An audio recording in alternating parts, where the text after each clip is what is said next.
What's up? Much love and respect to everyone watching. This is going to be a quick video about Draymond Green. And for those of us who've been keeping up with the NBA over the past years, we know that Draymond is a man that has proven time and time again that he cannot control his emotions. And as men, that's one of the worst things that we can do. And this video is for all men, but it's especially for black men because we know that some of our men have a problem controlling our emotions and we have a problem controlling our anger. And sometimes that can lead to us going to prison, and it can also lead to us being in an early grave if we're not careful. And in my opinion, Draymond is one of the worst type of black men because not only does he have a problem controlling his emotions, but he also is very violent, and we've seen that over the years. He's one of the most dirty players that we've seen in recent history. I mean, he constantly puts the health of other players in jeopardy by certain things that he does, and in my opinion, that's also a character issue.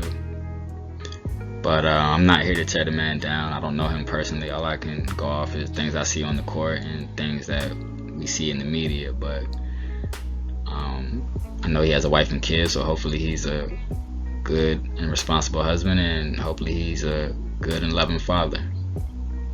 And from a basketball standpoint, he's been very important to Golden State's success. I don't think anyone can argue that. I mean, in my personal opinion, I don't know if they would have any championships without him, just because he's that important to them. I mean, I know he's declining now, but definitely in his prime, you know, he was a very valuable piece to them. So I'm definitely not taking anything away from him as far as that, but in my opinion, I still think he still is going to be most remembered from the times where he could not control his emotions. I mean, if you go back to the situation when they were up 3-1 against the Cavs, and he had that incident with LeBron and he got ejected, and then the Cavs came back and won the series, of course. I mean, we just don't know what would have happened if he played every single game. Now, of course, it could have been the same outcome. I'm not really here to argue that. I'm just talking about the fact that he lost control of his emotions and he allowed himself to get suspended. Then we have the situation with KD, where of course they got in a big argument, but Draymond initiated it. I mean, if anybody who is familiar with basketball, you know that he should have gave the ball up in that situation to KD and seen what happened from there. But they got into an altercation, and then Draymond took it way too far and said a lot of things that he should not have said. And of course, KD eventually ended up leaving, and he even admitted afterwards that of course that played a part in it, which we all knew anyway. But that's just another example of how he let his emotions get the best of him. I mean, we never know how much championships they would have won. I mean, it's something that we're just not gonna be able to find out, of course, but it's something that could have been avoided by Draymond. That's the whole point of what I'm saying. And in my opinion, the worst one was this last situation when he hit Jordan Poole, because I mean, he literally could have killed that man. And fortunately, everything's good with Jordan Poole as far as his health, but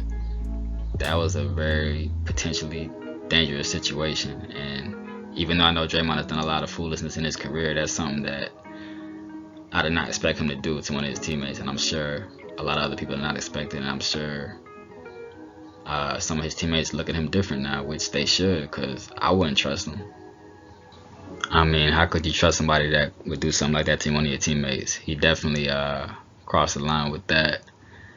And just throughout his career, you can tell that Steve Kerr and Curry and Thompson are probably very mature to have to constantly deal with certain things that he's done. And I'm not positive about Steve Kerr, but we know that Steph Curry and Klay Thompson both grew up with men in the house, and that's one of the reasons that they don't behave, in a certain way. Now, of course, there's still men out there who grew up in two-parent households who can't control their emotions. I'm not saying that that's not the case, but we know that typically a lot of times when our men are raised in single mother households, that some of them become overly emotional and don't know how to control their anger. But when we become men, it's all on us. We can't use that as an excuse pretty much about how we grew up or whatever the circumstances were. We have to overcome it. And there's plenty of men out there who grew up in a single mother household and grew up probably in even worse conditions than what Draymond grew up in, who became successful and know how to control their emotions and know how to be men. And of course, according to the world, Draymond would be successful. He's a professional NBA basketball player. But in my opinion, having money and fame does not make you a man. And a lot of times our men think that we can do what we want and say what we want and that there's going to be no consequences, but that's not reality and that's not manhood.